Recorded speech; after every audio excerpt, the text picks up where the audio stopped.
Welcome to another episode of Off the Beaten Path Podcast, your new favorite podcast. And today we have Backslide. How's it going, guys?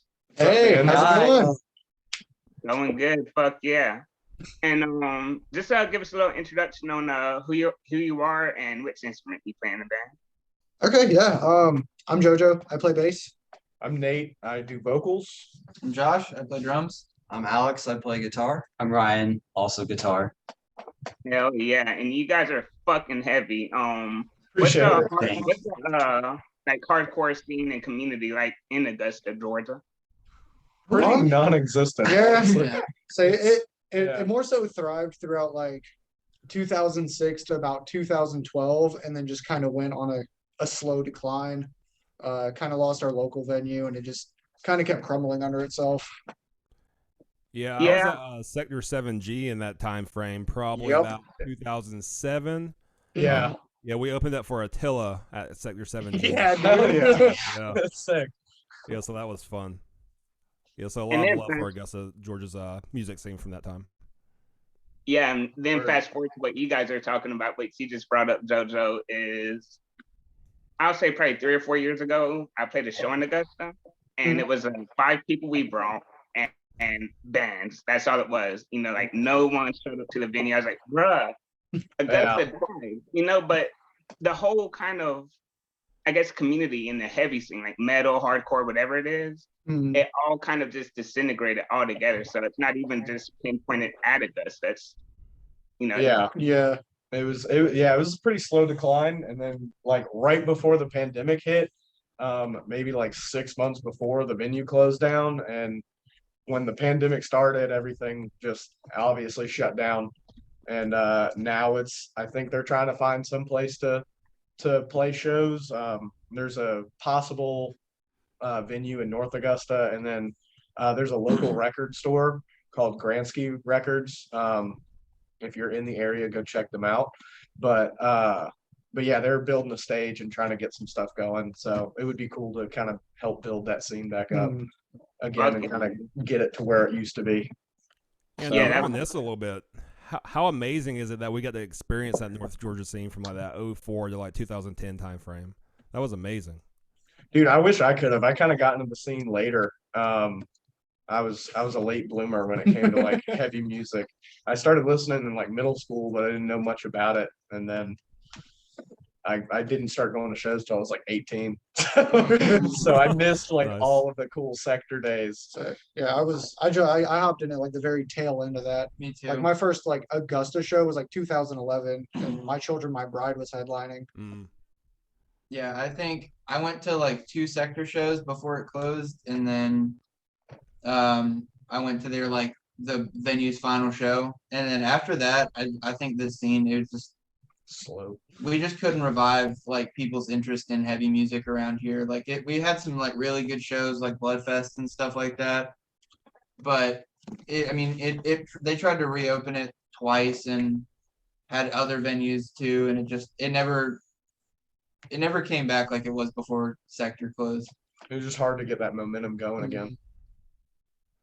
And what do you think that possibly contributes to? Because, the metal scene was huge for the longest time, but it just slowly trickled away and then completely died out. I think the main thing is a lot of the people who ran it kind of grew up out of it. They ended up having other things to take care of, starting families, full-time jobs and stuff. Yeah. And I feel like the torch just wasn't properly passed, I guess, to say it the best way to say it. And then like the younger crowd in those shows wasn't, I guess, taught properly on how to book and keep it alive. Oh yeah, for sure. Yeah, to me, I think a lot of it too, probably, like when it was at its peak, we just had really good bookers here. Like we had people that were throwing really good shows and understood what would bring kids out. And when all of them moved away and kind of lost interest, I think that's what really killed it. And because every show that has like really been a stacked like set show, like has started to bring people out again, but like we just couldn't get that like consistency back of like bringing really solid Mhm. shows to get an entire like new generation of kids into it. Right. There wasn't Yeah. as many bands after that. too. Yeah, and a lot of the like local bands, like there's only like a few of us left here in Augusta that are like consistently like heavy bands. There's a shit ton of like jazz and like other styles of Butt music, rock. but like yeah, Country. but like yeah, Hell, here like the metal like emo scene and like all those like style of bands of just like the alternative scene is just kind of non-existent. No one's really interested in it anymore. Yeah. Which is sad. But I mean, like I said, hopefully we can help build it up and start playing some shows around here. So Yeah, man, I definitely hope the same because like I don't remember what venue it was, but I remember we were playing in Augusta. I was like, man, this isn't the same as it used to be. But yeah, like even the Masquerade sometimes, like Masquerade, you might get a good show, might get, a show where you play in front of the Yeah. bands and the bands. Yep. yeah. Oh yeah. That's always fun. It's when you play in like heaven and there's like 10 Right. people there. You're like, wow, this feels so dumb. Right. So Yeah. We've had a fair, luckily like the last couple shows we've had, we've kind of stopped playing some of those no one shows up shows. But man, we've definitely paid our dues. Yeah, man, you got to go through it, And Oh, yeah. what city would you say shows you the most love or has shown you the most love? Florida. Yeah, all of Florida. Dude, Florida's ridiculous. I love playing Yeah. Florida. A lot of our friends, like some of the first bands we actually toured with are from Florida. And so we've ended up staying pretty connected. Shout out Scattershot, they're our homies.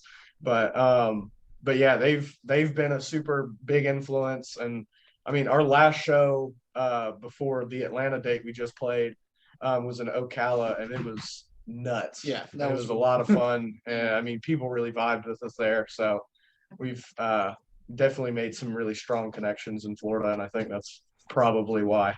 So I don't know what Georgia has to do to emulate Florida, but it's like every show ever played in Florida not only has been a banging show, oh yeah, Yeah. but it's like a connection, like you said, with the band y'all became. It's like the same thing happened to us. there's just a unity there that's just ridiculous. Like Yeah. everybody's cool with everybody. I mean, of course, there's going to be your normal drama in a scene, but like it just seems super tight there. There's not like a whole lot of cliques. And that's kind of super hard to overcome with the hardcore scene is like the clickiness sometimes. But like in Florida, it's like everybody fucks with everybody. It's just a big family. Yeah, and they just beat each other the fuck up, and then they go out to like cookout or something. Yeah, like I remember one of the first shows we played in Florida.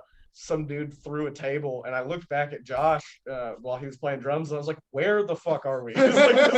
Like I feel I'm on stage, and I feel so unsafe right now. Like, it was super sick. It was like one of those first like realizations of like, oh no, people are way tougher out of our state. So that's a question I actually want to ask is y'all's music like is going to create crowd killing, and of course you're gonna have that dude in the crowd that doesn't want to get beat up on. Have y'all ever had any fights to y'all performing? Yeah. A couple times, yeah. It's more so with us. Yeah. Normally. Yeah, we have had a couple of things, but most like surprisingly most of the time people are pretty chill about it. Because I mean it is kind of dance at your own risk. You know what you're getting into. I always explain it like football. If you go out and pad up and you get hit, you can't be mad about it. You know what you're getting into when you go into these shows. I mean, this sounds super lame, but like in my older age, I'm like, ew. But I mean, I used to like mosh pretty hard, but I'm, fat and old now, so like I can't. The last time we played, it was my back still hurts. So, like, Yeah, for sure. Yeah. Yeah, I have like chronic back pain now in my mid-30s. I was kind of Oh, bitching yeah. about it, trying to figure out what was going on, and my buddy Alex was like, bro, you used to play in a metal band and you moshed all the time. You know what's Yeah. going What do you think? I was it's- like, yeah, but, yeah. Our bodies are slowly decaying. on, right? It's like we shouldn't be surprised. Exactly. Well, those Yeah. seasons of violence out there, man. Those seasons take a toll on you. Yeah, oh yeah. Many of them. It'd be a harsh winter. Yeah. It'd be like summer in July or winter in July. Oh, there we go. So let's talk about the EP. Y'all just came out with a new EP called "Season of Violence." Yeah. man. Yeah. Yeah, tell us We're about it. super pumped about like the reaction that we got from it. I was a little worried, but man, I'm very happy with it. And what were you worried about? Of course, putting music out there and putting your baby out there is gonna be a little nerve wracking. But what worried you Yeah. that you're gonna receive a good Just because it was so long since we put anything out, and then there was the pandemic, and obviously nothing happened. So I was Mhm. like, oh no, Yeah. we're starting from zero Yeah, again. just And kind of hoping people didn't forget about us, and it's kind of Yeah. nice just to see everybody welcome it with open arms. oh yeah, for sure. That was a huge sigh of relief. Yeah. Well, hey, and y'all definitely gained a fan. I feel like I don't remember who it was. It might have been Left to Supper. I'm not sure, but someone Yeah, posted it in their story. And I was Yeah. like, oh fuck, these guys are good. Hell yeah. Thank you I so appreciate much. Yeah, definitely. And what was I gonna say? It's like I'm from Gainesville, Georgia. Like y'all are from Augusta. That's what I love about social media is because a band Makes you the follow world posts smaller. another band. Yeah, Yeah. and it's not only what's on TV, what's on the radio, what's in your region. Like Yeah. you can find bands from all over, and that's fucking amazing. Hell yeah. That's been I can't imagine doing this before the internet. Oh, I mean, more power to you for those bands that started out early. But Yeah, I but was yeah, just- having the internet definitely makes things smaller, so it kind of reaches a broader audience. But yeah, I mean, I think I could speak for all of us. We were pretty stoked on the reaction. So Absolutely. yeah, Yeah, I started playing in the shows in bands like during the early MySpace, and it's Hell like, yeah. thinking back to that, it's like, man, how did we do it then? yeah, I can't imagine like only having flyers and word of mouth. yeah, and that's that. I mean, back then I feel like almost that worked a little bit better sometimes. Yeah. like Yeah, because I mean, yeah, It did. And probably made for especially, more. Go ahead. I was gonna say, especially being that young and like being in school, so Oh, then yeah. you get to tell all the homies about it, like, hey, we're playing Friday Yeah. in Nashville, exactly, doing that exactly, as adults is much harder. yeah. For You even know, like me, it's like y'all are gonna be an hour from me next Sunday. It's like, fuck, I got work on Monday morning. I'm not doing that. Yeah, But I like But- New Brooklyn. That's a cool venue.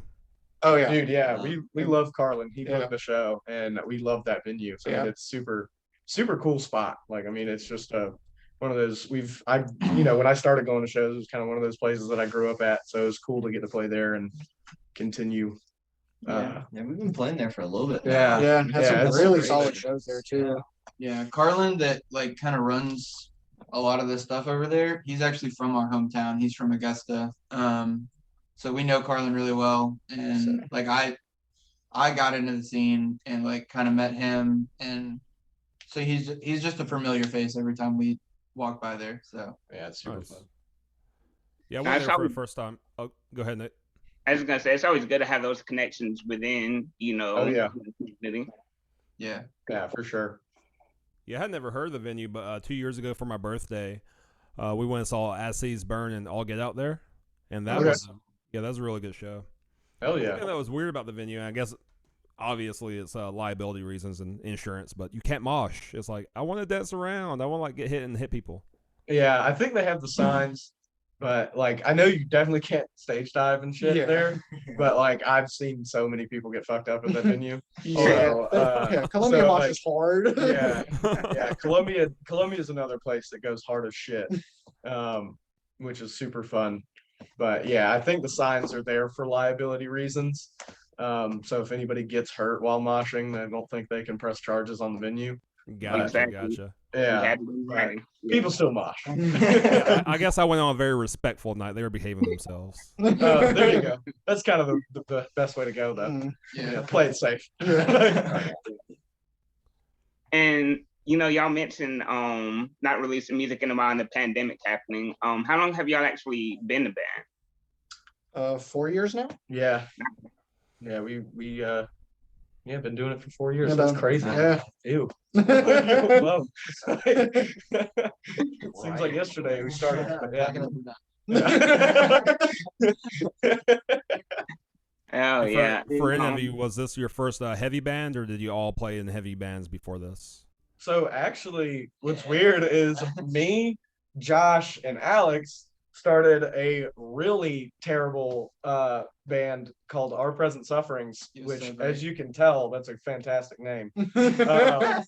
But yeah, we started a band back when I think me and Josh were juniors in high school, and Alex was like 7 or 8 years old. Yeah, Alex was like 15, so he was like a freshman, Oh.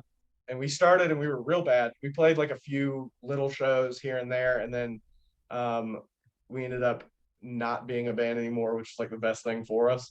But then me and JoJo were in a band called Naomi for probably like a year and a half, and that band inevitably broke up. And then me and him and another guy named Mitch started Backslide with Josh, and then Mitch ended up having to get some he started a job that just wouldn't allow him to tour, and he wanted to focus on some other stuff, so he left and we picked up Alex. And then probably like a year ago, right before the pandemic started, we picked up Ryan. Yeah. So but yeah, I feel like this group of guys is a super solid group of guys. I've been super thankful for all of them. Backed. Thanks. Time to revive OPS. Nope. Absolutely not. Yeah, y'all definitely seem like a solid group, and y'all just from everything, like from the stage presence, like y'all mesh so well together. Yeah. Thank you. Thank you. Yeah, I feel that too, honestly. It's super cool because we're all like super tight.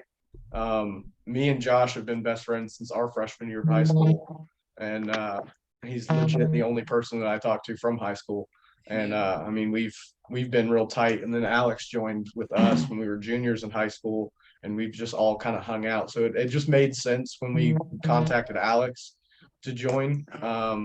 I mean, he's a spectacular guitarist. I mean, it's just, dude, it doesn't make sense. He's like the type of kid that just practices for 8 hours a day because he wants to, and that's like shit you can't teach. Yeah, and definitely it was like when it came to Ryan, it was like trying to find someone that complement Alex. They could honestly, like, I don't want to sound awful, but like to keep up with him.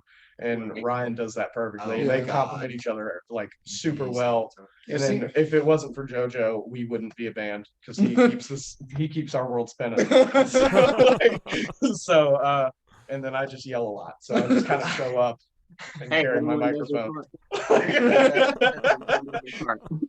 It's funny because I've actually known Alex since I was like 3 years old. Yeah, Like, we've known each other like super young. Yeah, our parents went to like the same church, and we grew up in like the same church. Not super religious or anymore, but like that's like we used to like wrestle in the sandbox in like the church parking lot and stuff. Right?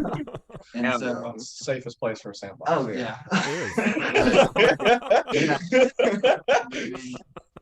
But hey, man, it's fucking cool that y'all have all that bonding, like knowing, him since y'all were little kids, and and Nate, I don't remember, I think it was you were talking about Alex, one of them, that you've known him, since he was a teenager and shit like that. And both Josh and Alex, we've been friends for a long time. Yeah, I was kind of late to the friend group. JoJo used to work at Hot Topic, and I used to be jealous of him because he had like cool hair. He went through the same phase that I wish I had. That was a long road. Oh man, that's awesome.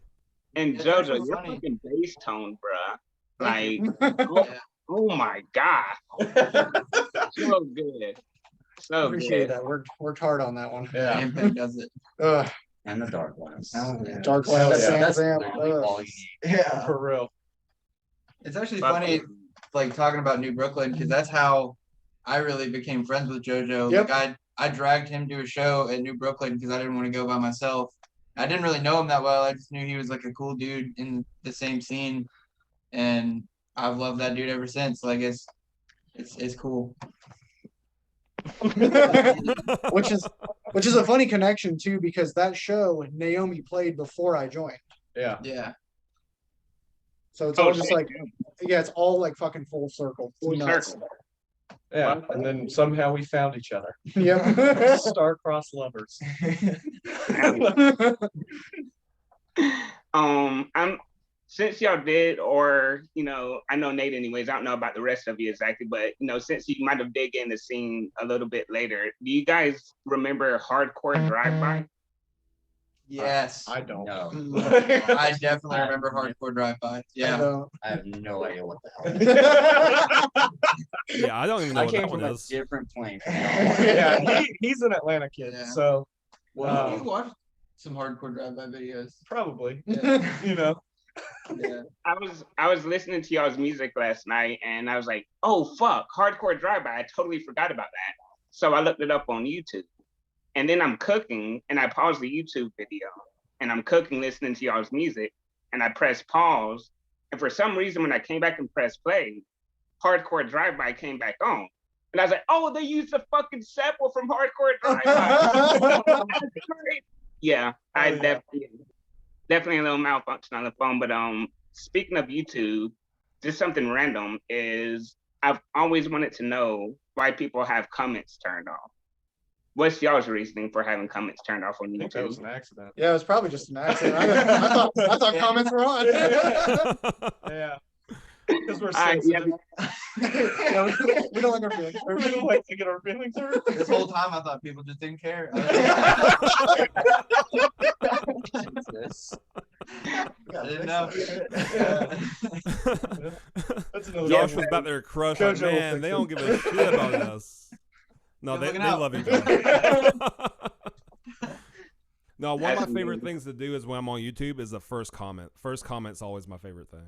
That shit is outlandish, and it's getting like It's always so 15,000 far-fetched. thumbs ups. Yeah. That's funny. See, what Always it also what it might be is if it's just like the regular like streaming like clips, it might just be something from DistroKid. That may be something not from us. Yeah. Gotcha. Okay. Well, I thought it was something purposely. Oh, nope. No. Can't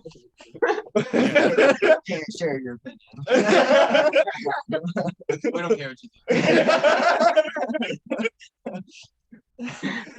Love it. I want to circle back real quick for me and Ryan's understanding. Y'all didn't explain what hardcore drive-by is. What is that? Oh, it's so funny. It's like from my memory of Hardcore Drive-By, it's just like Wait, you just Yeah, I imagine think it's. I know exactly what it is Yeah. now. it's just it's a drive-by, but instead of shooting, like you get out the car and you just start moshing to some loud ass music. Dude, I remember Mitch showed us Yeah. this. Yeah. Like, Okay. Yeah. I know what I'm on the same page now. All right. The lights I feel on. you now. it's one of those videos where you Wait, watch sir. it now and you're like, what the fuck are they doing? But like back in the day, like when you saw that shit, I think I actually did one of those, which is funny. Yeah, it was I like did it in a cookout parking lot. Yeah. People And y'all were keep less bringing than up pleased. cookouts. Like, Wait, Dave, was it for my birthday? I don't know. Oh, Probably. But yeah, now keep we're bringing all on the same page. We made it. Congratulations. Yeah, I never saw it. I'm gonna have to go back and look at it.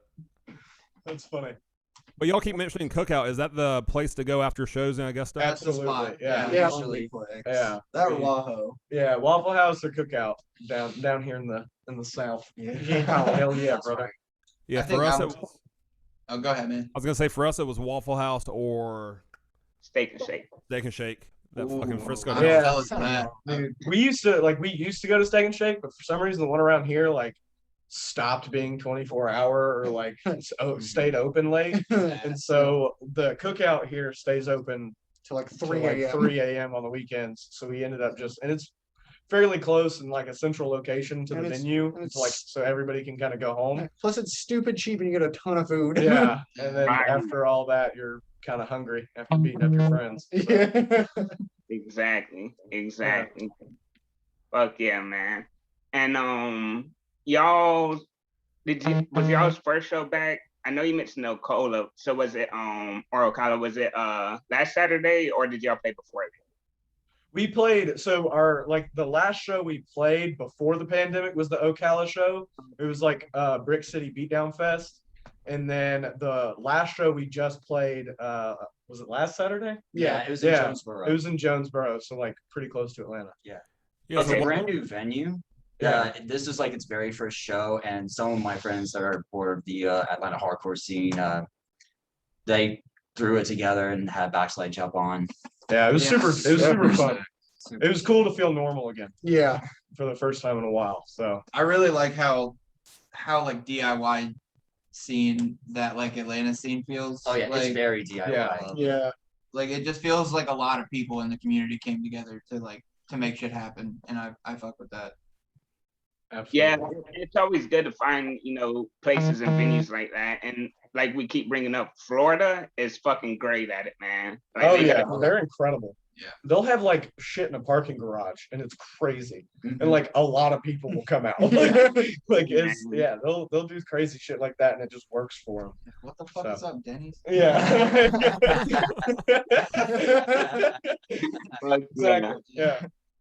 Exactly. Another old school YouTube clip for you. Yeah. Oh yeah. So good. Iconic.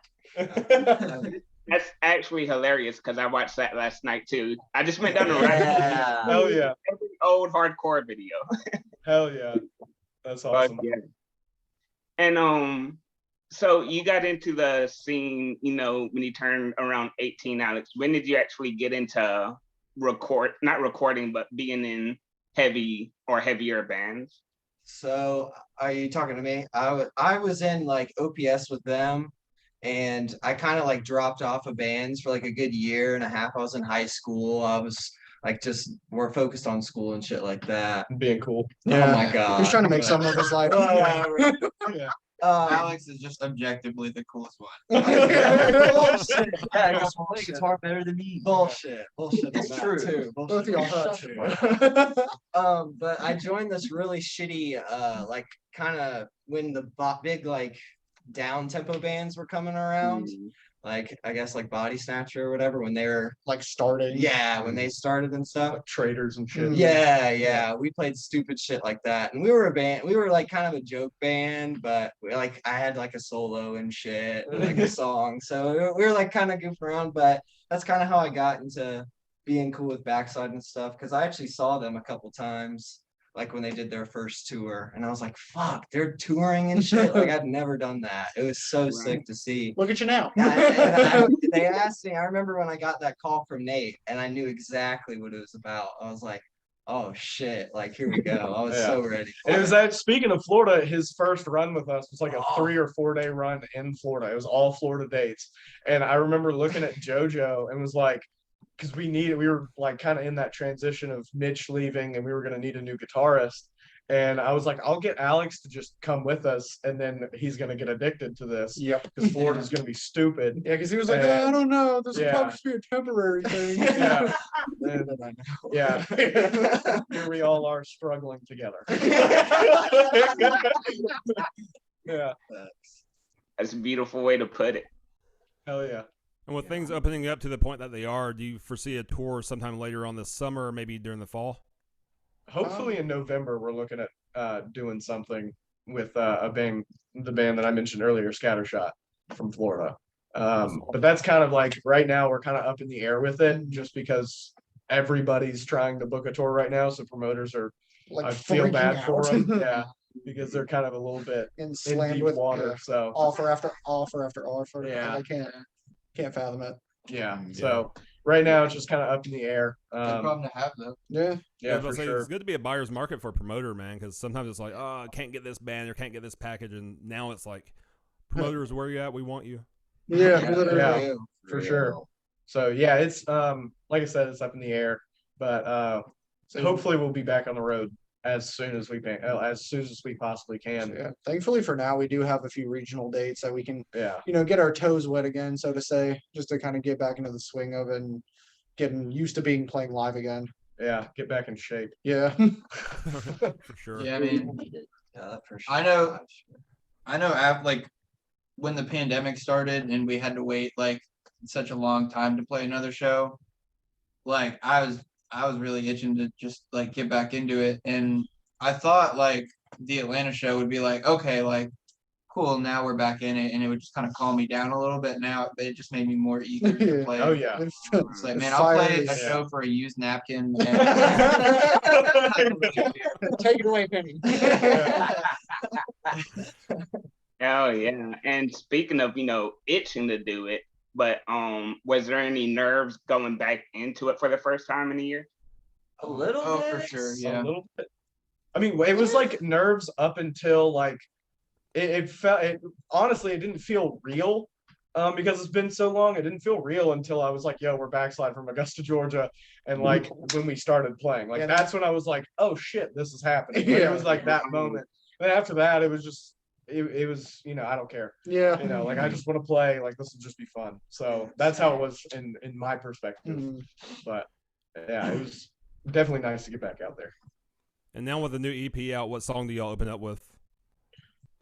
We open up with Initiation, then Dang. just like intro. Yes. So we just kind of go hard at first. And yeah, and it's kind of we just hope for the best after that. Yeah. You don't even have to hope for the best, because that intro right there, y'all could fuck up the rest of the set, but Hell yeah. That intro is like one of our favorite, like one of my favorite Yeah, songs. we it just have. comes in super hard. Mm. So yeah. so good. It's So kind of good. funny to think about like all the intros that we've done, Yeah. like leading up to like that intro that we have now. Solidifying that one. I'm sure we'll top it, but like when you look back at some of the old intros we've done, we're like, oh, Oh, Man, Every other rise. Oh. Yeah. I was like 11 to 16. Yeah. I don't like a memory I wish I could still forget. Yeah. we've grown a lot. Yeah. Mm-hmm. Yeah, man, I definitely dig y'all shit, man. I Appreciate appreciate that. that. Most definitely. And speaking of the EP, I kind of want to know about the features. So on Skin, you have Ian Josie. Who is that? So that's one of my longtime best friends since middle school. So this is actually kind of keys into my backstory.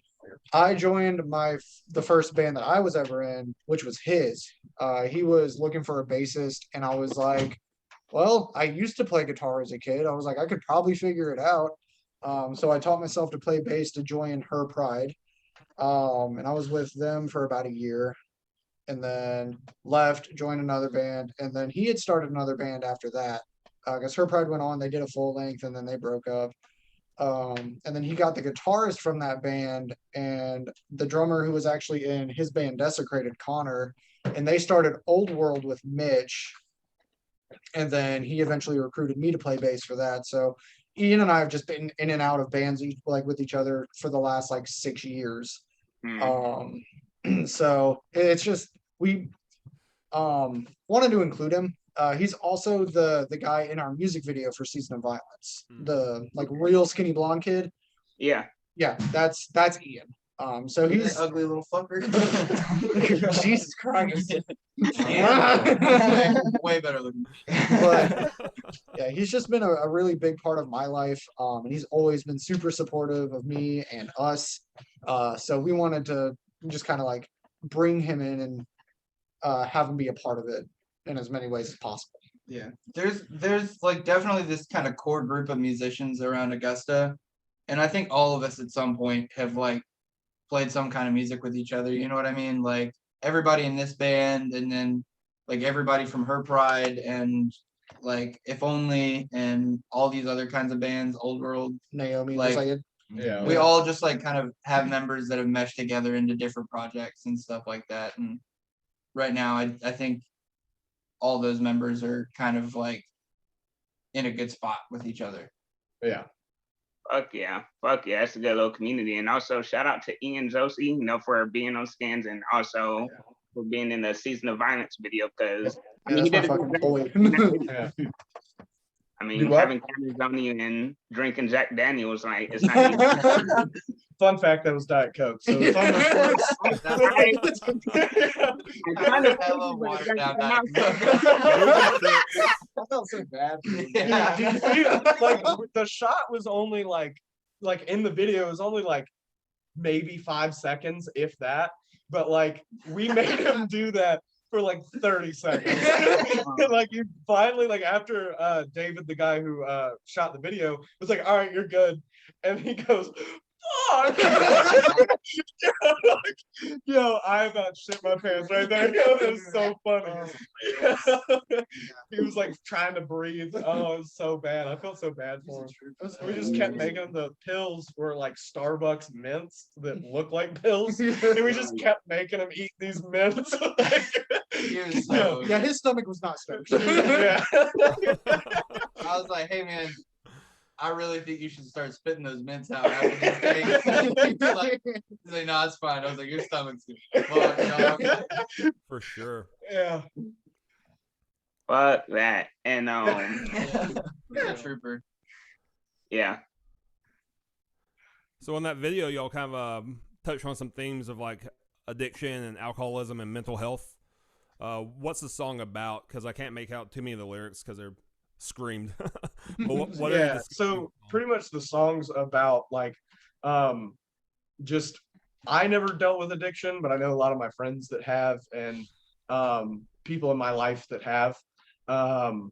And Season of Violence is just kind of like that violence that goes in your head when you're dealing with certain things, and depression, and because I've dealt with depression. I think all of us have dealt with some sort of depression. And it's just that battle of trying to overcome it. And I, just with some of my old family members having problems with that kind of stuff, and friends that I've seen lose their lives, it was just kind of like a picture I wanted to paint. And then at the end of the video, because there's the moment where he's sitting there with the gun contemplating like what to do next. And I wanted that last shot to be like his eyes opening, like starting the day over again. And just to kind of, I guess, hit that point home that like sometimes with depression, you have good days and bad days, but most of the time it is just like a repetitive cycle of going through the motions. So like, even though you don't end it, and hopefully, you never will, but it is kind of like a hope people that have that understanding that it's not just something you can just wake up and forget about. It's kind of a repetitive beast in its own self. Wow. I love that explanation much more than what I got from it, because what I got from at the end is when he opened his eyes, I was like, oh, okay, there's still hope. But your explanation of what it actually is, hey, this is a cycle. It's not just you're gonna have a good day here, a bad day here. Like, no, you're gonna have to battle. Exactly. Sometimes you have bad months, and it's just because, I mean, some people, and that's like, big, I guess, like hurdle to jump over for some people that don't deal with depression and don't deal with some of those like mental not handicaps, but like mental things going on in your head. And sometimes you just don't want to talk about it. Sometimes you're dealing with it on your own and no one knows. But like, I mean, it's important to at least open your eyes for the next day. Because I mean, that's another point I wanted to get across, that like, we don't want things to end. There's still people that love you. There's still people that are going to care. And when you are gone, people are going to be devastated. But even though it's a repetitive cycle, like, you're strong enough to get through it. Like, you're strong enough to open your eyes and see another day. But then on the other hand, you gotta, like, for people that don't go through it, have to realize that it just doesn't end sometimes. Yeah. I mean, and I just want to say, like, seek help if you need to. No one's going to look down on you. You got to do what you got to do, because like the video kind of shows, I want you to stay alive. I want you to open your eyes the next day, because you are worth it. Yeah. I mean, I can't tell you the amount of times I've come to Nate and been like, dude, I'm just fucking not doing well right now. You know what I mean? Like, it's definitely something I go through. And like, I think something that's really cool that, like, I don't think we really planned, but like when I watch the video, I really relate to is like it's just Ian in that video. Like we're in the video like playing music behind him, but like at the end of the day, it's not him talking to people about it. Like it's not him like, you know, like getting outside help. Like it's his struggle with it. And like that's even when you do talk to people about it, like sometimes that is really how it feels. Like it's just like it doesn't like the way that you feel, it just won't translate to other people's minds. Like because they won't get that, like they won't understand that whole like repetitive thing of where it's just like wake up and it'll happen again. Like, you know what I mean? So Yeah. I think it represents that really, really well. Yeah, and I've even talked to my homie about this, because he's someone that he helps a lot of people, but he always feels alone. Always feels Yeah. like he tells people his problems instead of getting, oh man, like, maybe you should do this or this, or not even giving advice, just being there to listen. Instead, he gets oh man, that sucks. And it's like, bro, how many times have I helped you? Yeah. You and I get that sucks. Yeah, because like at the end of the day, who's the anchor for the anchor? Right. Exactly. 100%. And I definitely think that's how it is a lot of times. Like those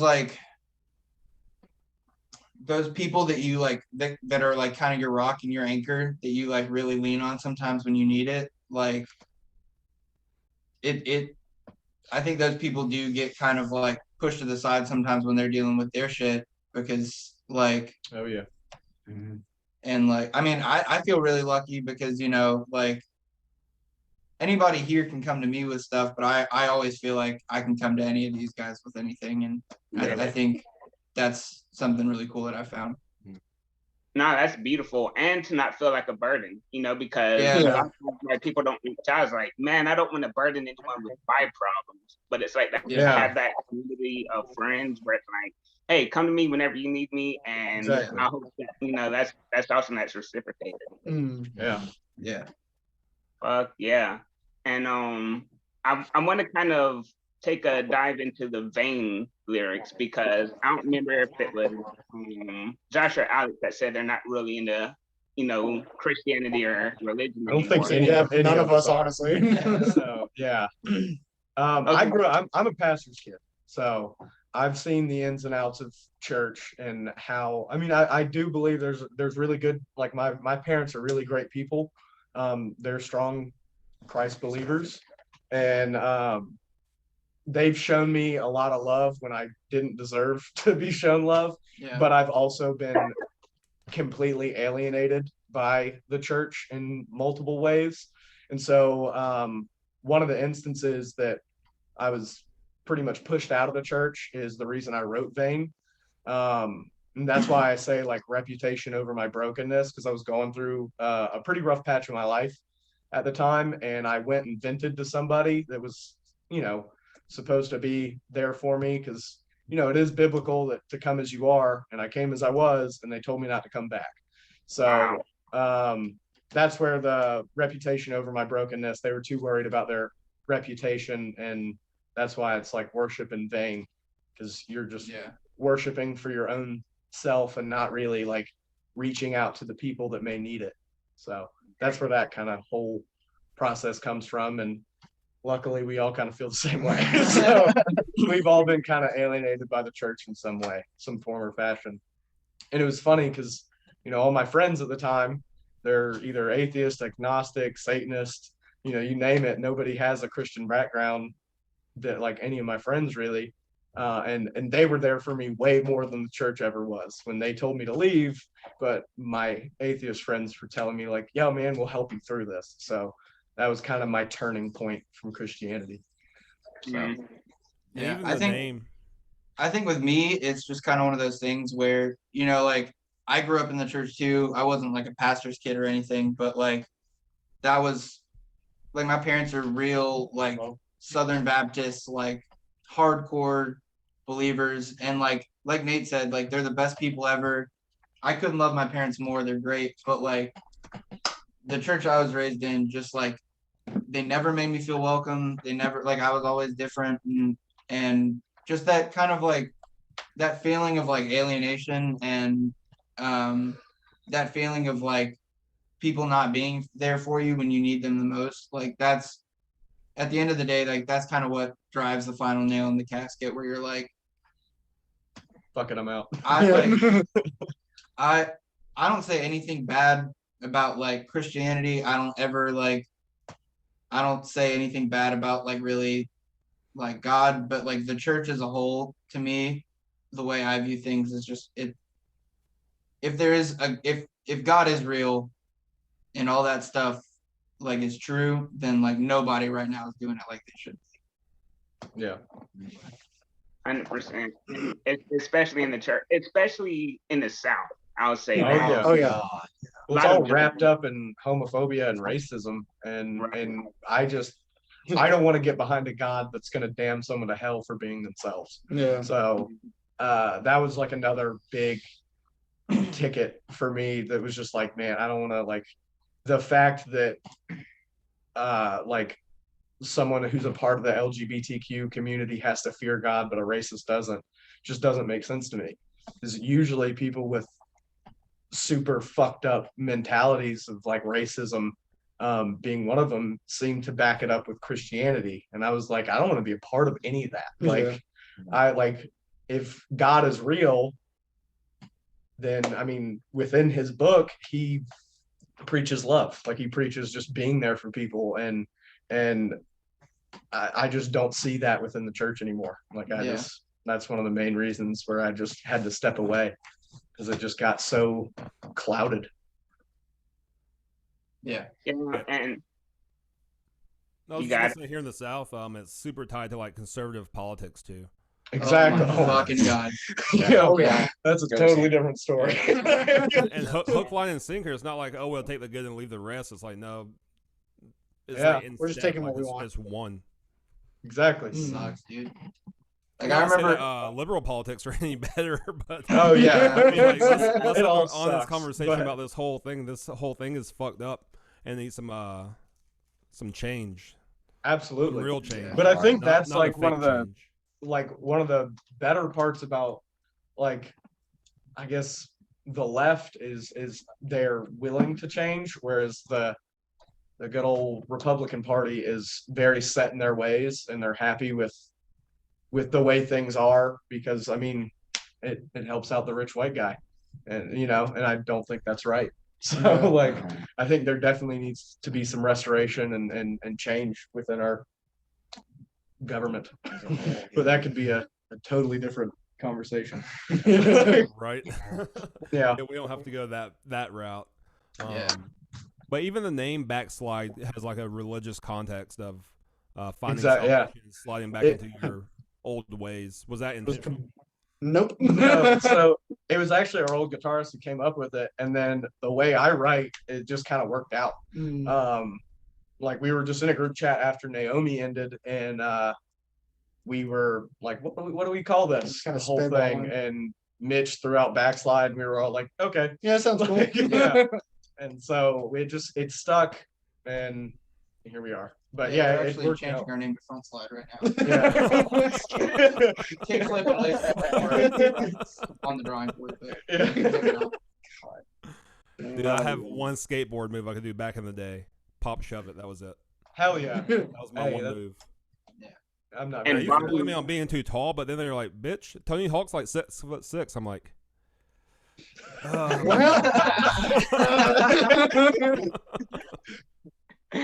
yeah, no excuses. And we spoke about Ian. The other feature is actually on Bane, Jade Williamson, and who is that friend of yours? He's the guy that actually recorded all our stuff, and he's just ended up being a really good friend of ours. We started working with him when we put out the Loss of Innocence demo, like what, a couple years ago, Yeah. year and a half ago or whatever. And yeah, he helped us out, and especially with this Season of Violence EP, he helped us out a lot. And we were Yeah. like, hey man, you wanna do something on it? And so it just kind of happened that way. So yeah, I think with like the Loss of Innocence, he really kind of just recorded it and put it together for us. But when we came in to do Season of Violence, he became like much more of a producer, and like Oh yeah. we talked with him about like sounds and Like, just different songs, and kind of worked through different ideas together, and he definitely kind of really inspired. helped it become the big like cohesive piece that it is. yeah Yeah, because we had a lot of good ideas, but he really helped us like puzzle it all together, Mhm. and he, we ended up scrapping a song that wasn't nearly as strong, and we ended up switching it over with a song that Alex and Ryan wrote called it was the Tormented by Grace. And yeah, it was definitely a better piece than what we had before. And it was him kind of being like, oh, maybe we could visit this, and just coming up with different ideas, having an outside perspective It really definitely helps. made it a little more cohesive. So and he's inspired some of my favorite parts on the album to play now. So Yeah. like for sure. definitely love that guy. Nice, very beautiful. And you guys have came out with a couple of EPs. Are you waiting to do a full length, or do you think the way that music is listened to these days that EPs are better for the lower attention span of us human beings? I think like when it come like the EP just kind of happened. We started writing, and then we knew we wanted to get something new out, and I feel like it was not trying to sound like we cut corners, but it was just kind of the fastest way that we could get something fresh out, something that we felt. Because I mean, this is definitely the best piece of music that I feel like we've put out.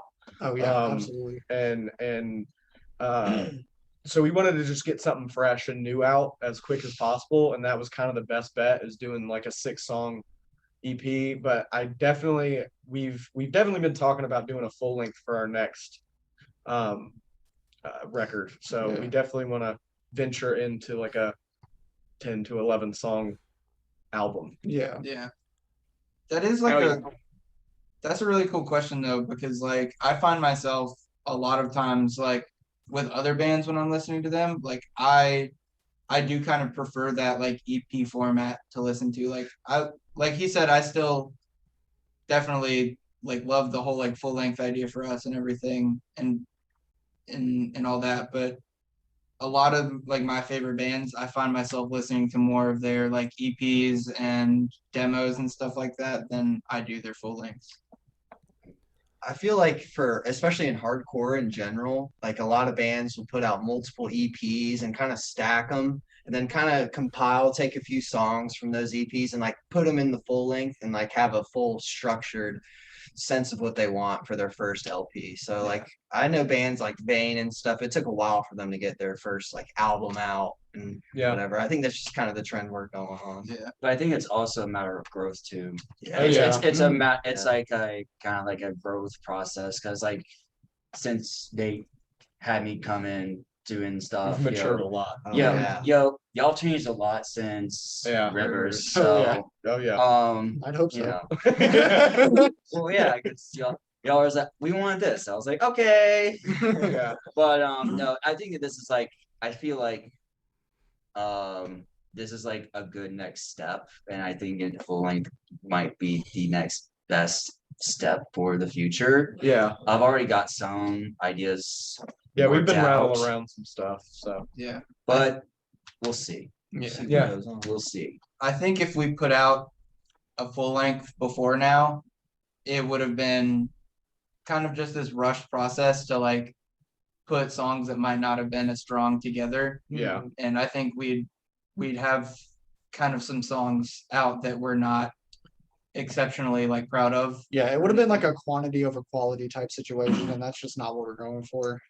Yeah, you can always feel it like where it's like 3 or 4 songs out of the 12 or 13 are like just filler songs just to have space on the track.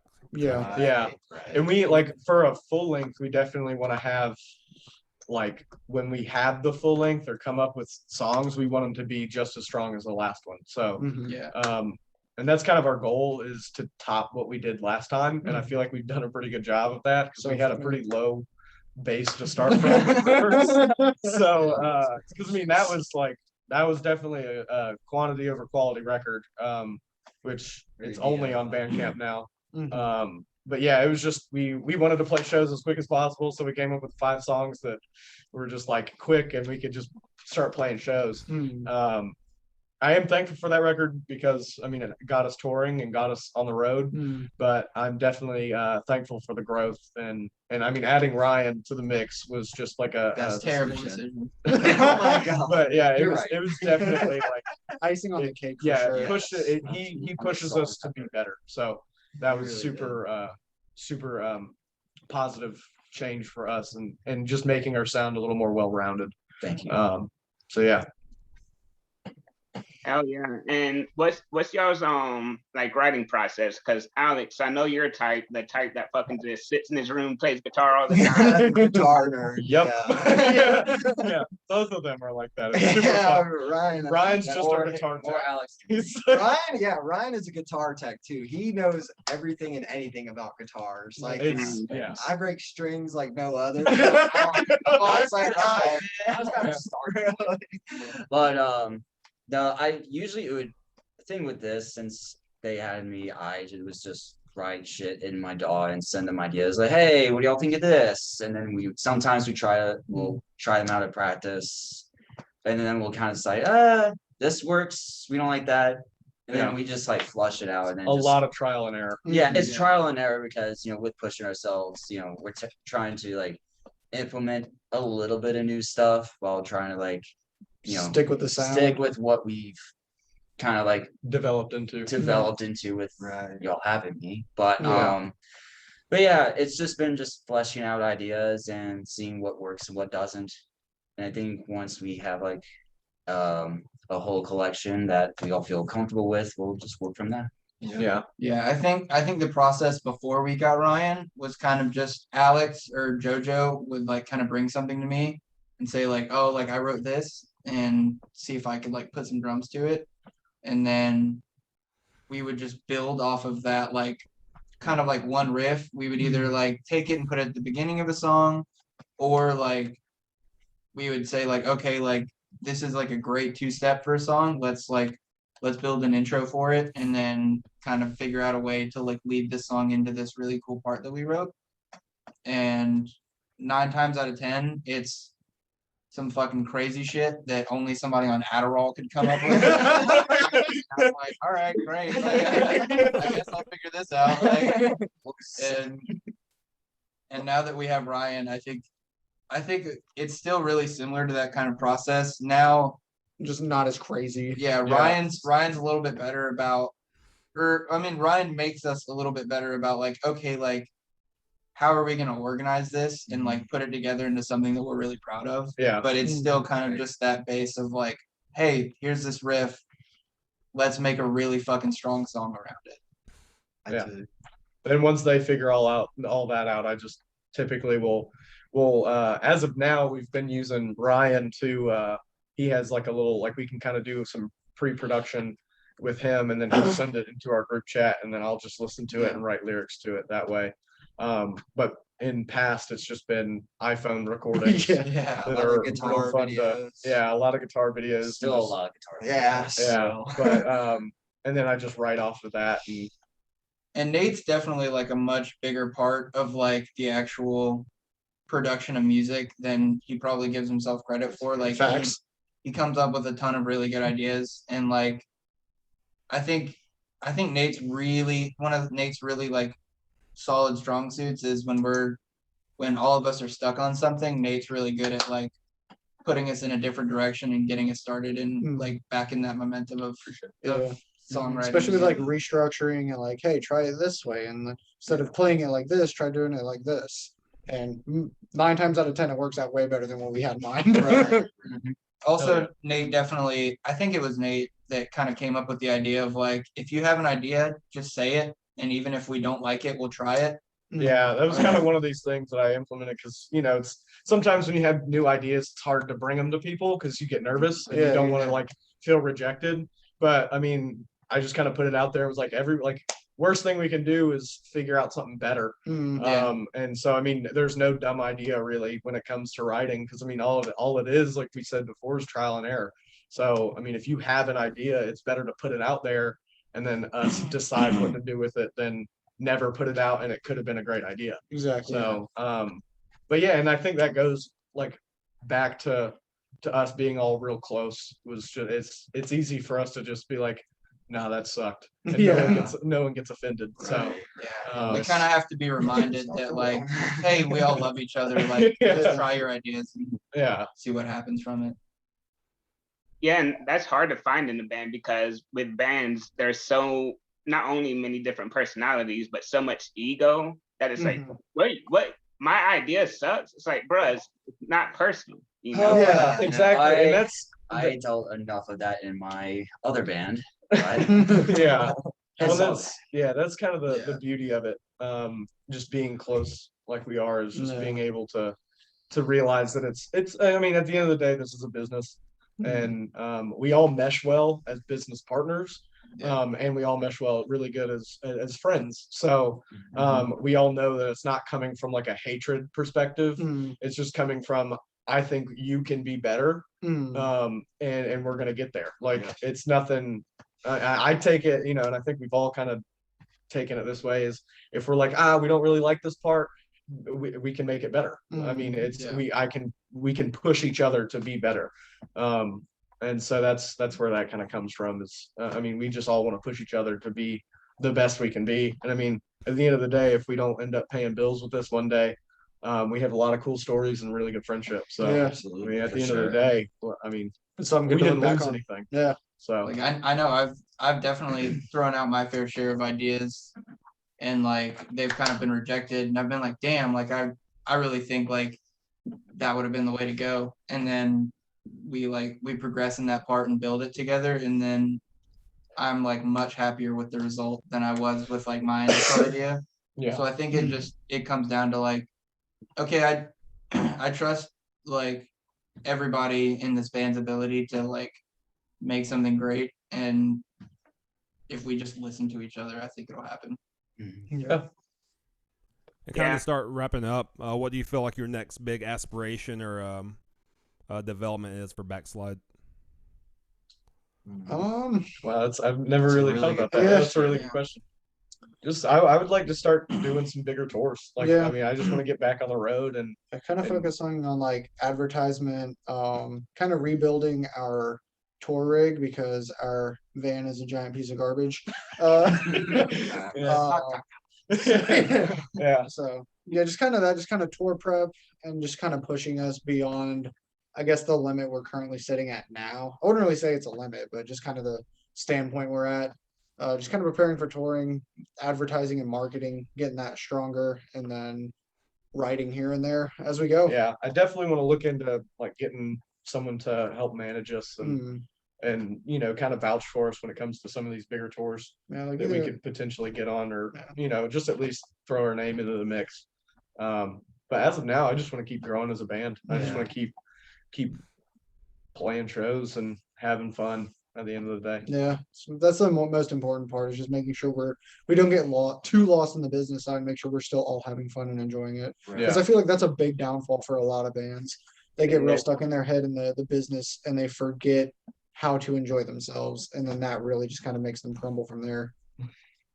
And I think that's almost with anything, because even with this podcast that Bobby and I have, it's like we do this one because we want to find new bands, or because the bands are artists that we already listen to. It's like we want to get them known now that we have this platform, and we want to be able to pick their brains and see how they think or how they do things, and also to hopefully and possibly give them a little more promotion that they might not would have had, or that their fans get to see a different side of them. And I told Bobby, I was like, bruh, if this stops being fun, if I don't like wake up and want to do this, or you wake up and don't want to do this, we either need to recalibrate what we're doing, or we need to call it quits. Yeah. And I mean, I just want to say we appreciate what you guys are doing. Like, this is really cool, because I mean, there's not a whole lot of opportunities for bands of our size to be able to sit down and talk with, you know, strangers and get to know each other and kind of get to let some people that listen to your podcast see us and see like what we're about and what the music is about, and kind of getting our point across in a different way. So we really appreciate you guys. Yeah, thank you so much. Yeah, appreciate you guys too, man. Now that live shows are coming back out and y'all aren't too far away, I can't wait to see y'all live. Dude, yeah, we can't wait to see you Yeah, guys, looking forward to man. meeting y'all, man. Yeah, It's definitely gonna happen. hell yeah, Y'all are very close, so y'all are gonna be in my neck of the woods often. Sweet. hell yeah. Speaking of that, have y'all ever reached out to the Tin Roof in Charleston? Because they definitely have. No. Yeah, I'm not sure. I don't think there's a big hardcore scene here. It's more like a punk, kind of like dirty alternative rock. Yeah, Reach out to the Tin Roof. They might have shows from time to time that y'all can jump on. Okay, yeah. word. yeah, we'll definitely reach out. We'll keep that in mind. I've heard Hell that yeah. name before. But, yeah. Hell yeah, most definitely. Well, it was nice talking, with y'all, and Hell I yeah, hope I'll be able to see y'all at a show soon. absolutely. Yeah, for sure. Fuck yeah. Stay black, you guys again. motherfuckers. Love you, dog. Love you Guys. guys. Love y'all. Don't be whack. That's it. Hell yeah. That's right.